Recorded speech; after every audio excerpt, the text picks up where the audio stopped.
Hello. Hi. I'm Mary Campbell. You're here with me at Divining Beauties.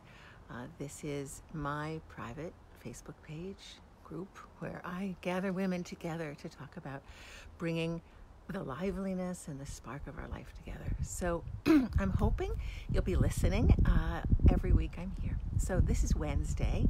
It is the 1st of January, 2020.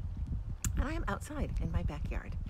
I decided to be here, even though it's not warm, because what I want to talk about today, about our spark and what it is to have our spark, hi Susan, is really foundational to this, to living in nature, to living in the naturalness of our bodies, and to living in what it is to be truly connected and not disconnected with so much that takes us out of truth. So I think I noted a few notes here at the bottom to talk about how we lose our spark and what does that mean? Spark in our lives, spark in our relationship. I think both are similar because when I've lost my spark, and my gosh, I went through a really difficult time in perimenopause where I really, I was not happy.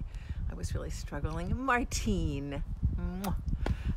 I lost really powerful parts of myself because I had lost what it was to be deeply connected to myself and to myself as a body. I always say that my job, my goal in life is to live as fully alive in this body. Ellen, love you. As fully alive in this body as I'm meant to have. I have a life. Probably at some point I won't have a life. But while I'm here, I want to live this life as full, as alive as is possible.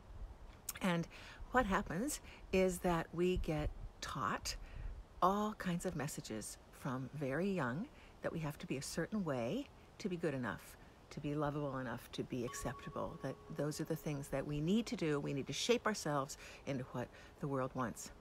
And what I know now, after all these years, is actually that the joy, the liveliness, the happiness, the life that we have as children is really our key. It's remembering that kind of freedom when we really didn't care about what anybody thought, when we were connected to ourselves, to what pleased us, to what we liked, to what felt good in our bodies. If you played in the mud or climbed trees or whatever you did as a little girl, you had that connection to what you love to do and what you love to be. But it is so easy to lose it. And in losing it, we lose our spark. We have it when we meet somebody and you feel all that excitement and love and connection. But eventually, the newness wears off, as it has to. If you're together, the energy is a little separated. So we lose that excitement and spark and connection to somebody else. But that same thing happens in our lives. We lose our connection to nature. We lose our connection to our body. We become connected to who we should be. So what I'm talking about coming back to your spark, about reigniting your spark. I'm about to do my first ever webinar Facebook experience on I'm calling it a masterclass about igniting your spark, because it's not about somebody else coming, although when somebody else comes, you do feel excited again because there's a liveliness, there's deep connection. What we need is that connection in life. So the connection to our bodies, hi Shane, the connection to what makes us excited and beautiful and alive is really coming back to that place of connection to ourselves. I'll be talking about that in detail and helping us experience that in one small moment so we taste what's necessary. So what I'd love you to do is mark your calendar for the 8th. It's a Wednesday. If you're seeing this on YouTube months, years from now, maybe there'll be another one. But this one is really asking you, hey Maria, is asking you to come with me for this exploration. It's what has happened to me over the last year and a half. I had a concussion. or a reconcussion of an early concussion when I was young. And I have really struggled. I couldn't do inversions anymore. I've been a yogi for 25 years. I couldn't do yoga. It meant that I was sort of recalcitrant, like a little child pouting. I didn't do anything. And I feel like I've lost my body in a way. This past summer, I went biking a lot and was able to find a repair of my brain a bit. And then I had surgery on my little finger recently. So I've had these encounters with circumstances that really challenge me. And I found that what brings me back every time, no matter what's happening, whether it's my son saying something snide to me on the phone, or whether it's just life in its challenges, whatever happens, what brings me back are my senses and my heart. And looking at what my mind tells me, looking at the stories I tell my mind. You know, we meditate so we're aware of that. We meditate so we can watch our mind as consciousness and see, oh, that's a choice I made. Dawn. Yeah, this is so great to have you all here on New Year's. It means so much to me. So what we know is that coming back to our spark is living alive in our senses and living alive in the connection that happens when we're alive to our senses and alive to our surroundings. That's why I'm out here in the chilly cold in the winter. But living alive to what actually is here. Not our stories, not the stories that go running in our head about how we're not good enough, those stories that were planted in us, decades ago by the culture, by well-meaning parents. But those stories do not tell the truth. They are lies. So I'd ask you to come back right now to some experience in your body. I'm cold right now. I'm experiencing the cold, but I'm alive.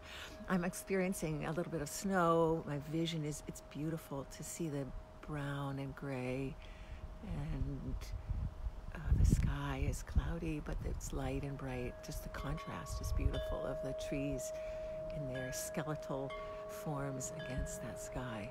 So I'm finding pleasure in that. There's a birch tree, a white trunk in my woods across the way. So find something beautiful now. You're likely inside, I hope. So see if you can find one thing that's beautiful. An orange in a bowl, or just the line of the table against the wall, or anything that draws your attention.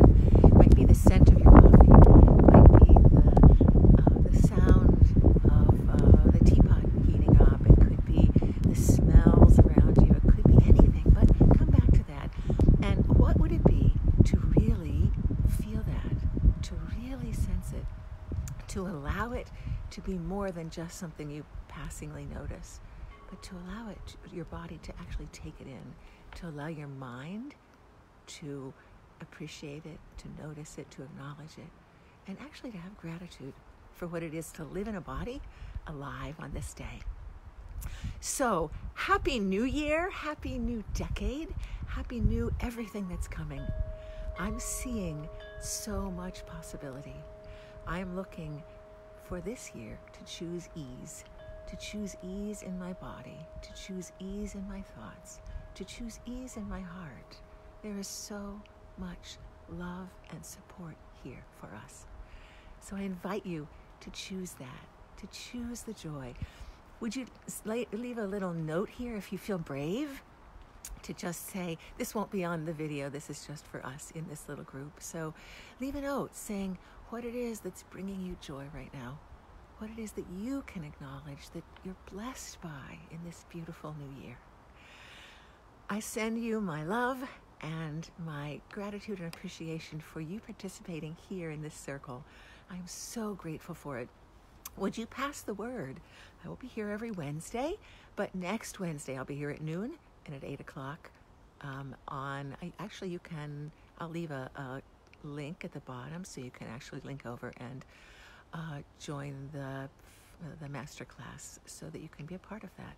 It'll be 45 minutes where I'll be diving more deeply into this, what I've learned, what I'm taking into the new year, and how to reignite your spark, how to come back to the liveliness that you were meant to live in as feminine beings. Feminine beings are all about being here in this moment, just in this space of acknowledging what's alive in us. The masculine is about forward thinking and planning, and I love that when I have that. But the feminine is about being here in this moment and loving what we have, loving life. Pass the word. Love you all. See you next Wednesday. Bye-bye.